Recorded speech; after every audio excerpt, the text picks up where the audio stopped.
V ekonomickej teórii nastal úplný zmätok ohľadne týchto dvoch pojmov. Ekonómovia si myslia, že maximalizácia hodnoty peňazí prináša maximalizáciu hodnoty života.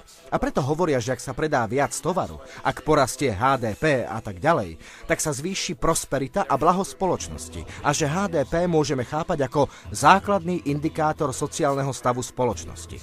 Ako vidíte, je to úplne popletené. Hovorí sa tu o maximalizácii hodnoty peňazí. To znamená všetky účty a všetky príjmy, ktoré pochádzajú z predaja tovarov. A to si pletú s reprodukciou života. Od samého začiatku máme teda v tejto teórii zabudované úplné prelínanie medzi maximalizáciou hodnoty peňazí a maximalizáciou hodnoty života. Ide v podstate o systémovú ilúziu, ktorá sa stáva tým nebezpečnejšou, čím viac sa kolobeh peňazí oddeľuje od produkcie. Je to choroba systému a zdá sa, že táto choroba je smrteľná.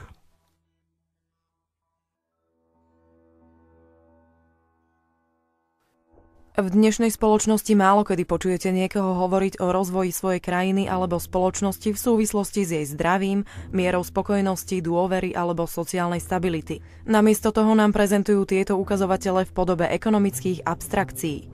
Máme hrubý domáci produkt, index spotrebiteľských cien, burzové hodnoty, mieru inflácie a tak ďalej. Ale vypovedajú tieto veci niečo hodnotné vo vzťahu ku kvalite života ľudí? Nevypovedajú. Všetky tieto ukazovatele súvisia s tokom peňazí a s ničím iným. Napríklad hrubý domáci produkt krajiny je meradlo hodnoty tovarov a služieb, ktoré sa predali. Tvrdí sa, že HDP je vo vzájomnom vzťahu so životným štandardom ľudí v danej krajine. V roku 2009 malo zdravotníctvo v USA asi 17% podiel na celkovom HDP krajiny. To predstavuje približne 2,5 bilióna dolárov. Vyvíja teda pozitívny vplyv na tento ekonomický ukazovateľ.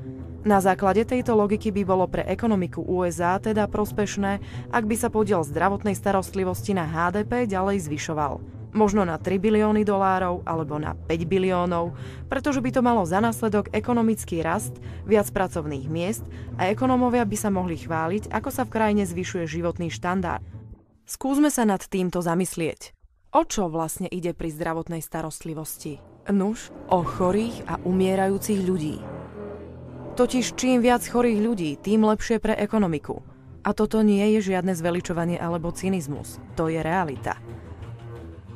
Ak sa na celú vec pozriete s dostatočným nadhľadom, uvedomíte si, že HDP nielenže neodráža sociálnu úroveň spoločnosti na žiadnej hmatateľnej úrovni, ale je to prevažne ukazovateľ priemyselnej neefektivity a sociálnej degradácie. A čím viac uvidíte HDP rásť, tým viac bude osobná, sociálna a ekologická integrita smerovať k horšiemu. Ak chcete zisk, musíte vytvárať problémy. V súčasnej dobe totiž nebudete mať zisk zo zachraňovania životov, snahy dostať planétu do rovnováhy, usilovaním sa o spravodlivosť, mier alebo podobné veci. Týmto peniaze jednoducho nezískate. Staré príslovie vraví: schváľ zákon a vytvoríš si podnikanie. Takto vytvoríte zamestnanie nielen pre právnika. Aj zločin vytvára priestor pre podnikanie.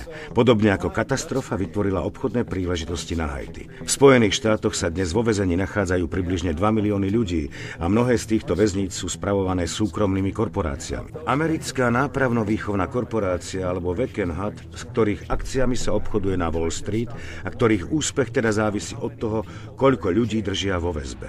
To je choré. Je to však zároveň odraz toho, čo od nás tento ekonomický systém vyžaduje.